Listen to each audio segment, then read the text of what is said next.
I'm Julian Unger. Nice to meet all of you electronically. I'm a neurologist in the Illinois-Indiana market, and I read for the company in various different settings. I'm a practicing neurologist with a specific interest and training in peripheral neurology. I did my residency and fellowship at Columbia Presbyterian and did my fellowship in neuromuscular diseases, which was half electrodiagnostics and half muscle pathology. And then did 5 years at Penn, and then I was at the Brigham and Women's as a co-director of the EMG lab there. The high point in my career was meeting Buchtal, who came in from Denmark to give a series of talks at the Harvard Medical School, and meeting with him, who really developed what we consider quantitative analysis of EMG, which never really took off in America the way it has in Europe. And I've been in private practice for the last 20 years, doing a lot of peripheral EMG work, nerve conductions, evoked potentials. So coming to neuromonitoring with that kind of bias, as opposed to those who came with a more EEG fellowship, epilepsy fellowship, I bring that kind of background to my monitoring. And for me, monitoring is as much educating my technicians as to the physiology, the pathophysiology as we go along. It's the ongoing learning experience so that they come away with at least something. And I bring that peripheral nerve kind of background. For instance, some of my techs, knowing that there's a peripheral neuropathy, they'll still go up on the stim, and they're surprised that they're not getting a response. And the patient's obviously a diabetic neuropathy. And I have to, really explain what that means and what to expect, because very early on you'll see these either mononeuropathies or axonal neuropathies. So it's a different kind of angle that I'm bringing. But today I do want to discuss with you this case report that goes back a long time. And it's the kind of instruction in how not to write a case report study. And it comes out of the Oxford Journal, and it's a report of a seizure following intra-operative monitoring of transcranial motor evoked potentials, which I thought would be an interesting discussion because, we hear a lot about the possibility of seizures.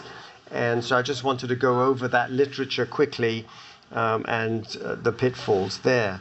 The case report deals with a 53-year-old man with a history of type 2 diabetes and no history of prior seizures, who undergoes a thoracic laminectomy with an instrumented arthrodesis because he had MERS discitis. And he underwent SSEPs and motor evoked potentials throughout the procedure. And the motor potentials were performed using transcranial pulse train stimulation of constant voltage, the usual 7 pulses of 75 microsecond duration, and no electrophysiological changes were reported during the procedure. MEPs were consistently obtained in all 4 extremities. However, post-operatively, immediately upon waking, and for 30 minutes after the final MEP stimulation, he was able to communicate and follow commands with good strength in the left upper and bilateral lower extremities. He was monoplegic in the right upper extremity and had rhythmic jaw-jerking movements. And this was consistent with a simple partial seizure. He was given 2 milligrams of Ativan appropriately over 3 minutes, and everything stopped. Now, they claim that this is the first known report of a seizure following MEP monitoring in a patient without a prior history of seizures. And their parameters were normal, the stim currents were normal. However, the occurrence of the seizure 30 minutes post-stimulation really raises the question about whether these are 2 true and unrelated events, or it's related to anesthesia. And it's highly dubious that this had anything to do with the MEP testing. Now, we know that some volatile inhalants, such as servoflurine, have proconvulsive properties, And conversely, desiflurane and propofol, which were used in this case, are demonstrated anticonvulsant agents. So there was no reason to suspect the anesthetic regimen as the cause of the event. And they go on to say that the risk of seizures from MEP stim is very low, and this risk is outweighed by the potential benefit. And their conclusion, bizarrely, is just that practitioners should always be prepared to treat intraoperative seizures when MEPs are induced, even though they didn't report a case of intraoperative. But that's a springboard for me to a kind of just a run through of my fears as a monitoring physician, especially when my tech says, I wasn't getting a good response, so I jacked up the MEPs and told the surgeon, and I go, whoa, just wait a minute, So just to run through quickly what TMS is, the terminology, we have to distinguish between the D waves, which are electrical or magnetic, by direct activity of the cortex, and they reflect direct activation of the pyramidal cell axons that leave the cortex, and the I waves, which reflect indirect activation of these pyramidal neurons by synaptic transmission from the activated cortical interneurons. And so when brain stimulation causes a muscle contraction, obviously the compound muscle action potential is called the M wave, or the myogenic MEP.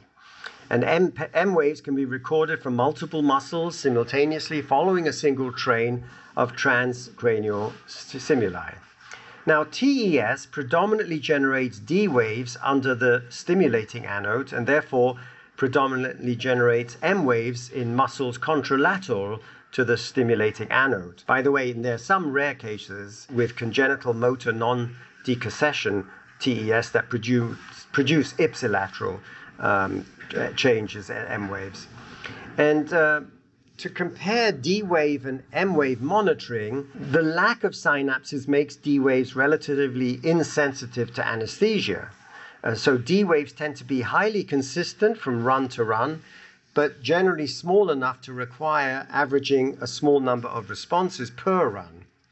The D wave amplitude corresponds to the number of rapidly conducting corticospinal tract axons within the spinal cord. M waves are large and do not require signal averaging, and they often display substantial run-to-run variability, so that the signal averaging shouldn't really be used to record them. Generating an M wave requires, however, synaptic transmission at the anterior horn cell, which is therefore susceptible to anesthesia. And that's what I'd like to talk about. The effect of anesthetic and the anesthetic considerations are really important for us as monitorers to understand. D waves are unaffected by anesthesia. M waves are markedly affected by anesthesia to a greater extent than most other electrophysiological tests used in IOM. And therefore, the choice of anesthetic regime is critical when M waves are being monitored. Halogenated inhalational agents are suboptimal because they predominantly suppress M waves, especially at high concentration. And IV anesthetics such as propofol and dexmedetomidine also affect M waves, but to a lesser extent. Total intravenous anesthesia using propofol and opioid infusions appears to be the optimal way and the preferred anesthetic regimen for monitoring M waves at many institutions. Opioids have only minor effects on M waves. Nitrous oxide produce marked changes in M waves, but myogenic MEPs can be successfully recorded using a nitrous narcotic technique. And all this is being documented in the literature. So the safety considerations are what I'd like to end up with, and that is the following. McDonald in 2002, and that is the paper I'm really basing my review of. Current densities in the brain with TES are far lower than levels that have been demonstrated to be safe during direct brain stimulation. But the high extracranial current densities can cause contraction of the temporalis muscle and forceful jaw closure, which in turn can cause mouth injury. McDonald looked at 15,000 operations with TES MEP monitoring, And there were 29 tongue or lip injuries and 1 mandibular fracture. Endotracheal tube rupture was also reported. So padding or soft bite blocks should be used to prevent or mitigate mouth injury using this technique. Patient moving due to contraction of axial and limb musculature also poses risks to the patient. As noted, if used, partial NMB should be done with a continuous infusion of the paralytic drug using EMG measures such as assessment of the response to train of force stim. Electrical stimulation of the brain can trigger seizures. That's in the literature. It's a well-known possibility with direct cortical stimulation, especially with prolonged trains of repetitive pulses, called the Penfield technique, but can also occur with TES. What about the incident? I agree, the incident is low. The incident, looking at about 5 meta-studies for today's paper, the incidence of clinical seizures during TES was, in the best series, was 5 seizures in 1 series over 15,000 operations. That's not 0, that's 5 seizures. The incidence of electromagnetic but clinically silent seizure activity, which is what really bothers me, is unknown, as is their clinical significance. Why does it bother me? The reason it bothers me is because I do a lot of monitoring of 24-hour, 48-hour EEG monitoring on my patients. And of them, I am a big believer in the VNS. I know it's not a fan in academic medicine circles, but I love it. It has amazing effect on, especially on children, in terms of comorbid issues like ADD, ADHD. The teachers tell me a year after the VNS that they're doing better, their depression is better. And the thing about VNS is that you actually get an ongoing monitoring of subclinical seizures, especially at night. And so with these kids, I'm able to see how many of these suboptimal silent seizures occur. And you will not believe how often the patient or the patient's mother does not report any clinical seizure whatsoever. And when I do the interrogation of the VNS... Excuse me, are you referring to RNS? I'm just curious. I didn't know VNS could do this. The new VNS can actually... The new study, they pick up on sudden increases in pulse rate a millisecond before seizure. Okay, like Sentiva. Okay, thanks. Like Sentiva, yes.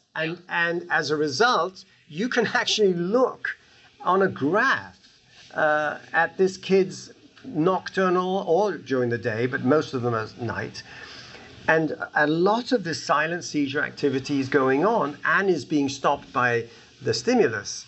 And so the question I have is, no one has done any kind of monitoring in this sense. Yes, 5 seizures out of 15,000, but what are we doing if there is a preclinical condition by doing the stimulation? It has not been shown that a history of epilepsy predisposes a patient to seizure during TES. And that was a surprise for me, because that was the bias I came to neuromonitoring with when they told us, yeah, we're going to be stimulating their brain. And I was like freaking out.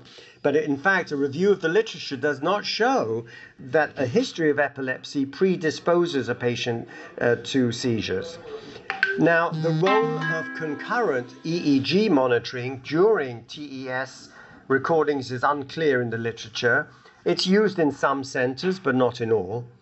And those who administer anesthesia during TES have to be prepared to treat seizures should they occur. In the early days of neuromonitoring, a variety of conditions were considered to be a relative contraindication to TES, including epilepsy, a cerebral lesion, any elevated intracranial pressure, implanted devices such like a cochlear prosthesis, or any convexity skull defects under or close to the stimulating electrodes. Again, that came from McDonald. But in many centers, some or all of these conditions are currently not regarded as a contraindication, and patients with these conditions have uneventful monitorings. So the benefits of MEP monitoring must be weighed against the potential risks on a case-by-case basis. I have to say that I'm really disappointed in the level of science that's being applied to monitoring in the literature. I don't know why, but I feel that we're the second, the stepchild of the American Academy of Neurology and Epilepsy, and but I don't see the kind of level of academic discourse and statistics on my review for today's presentation. Thank you.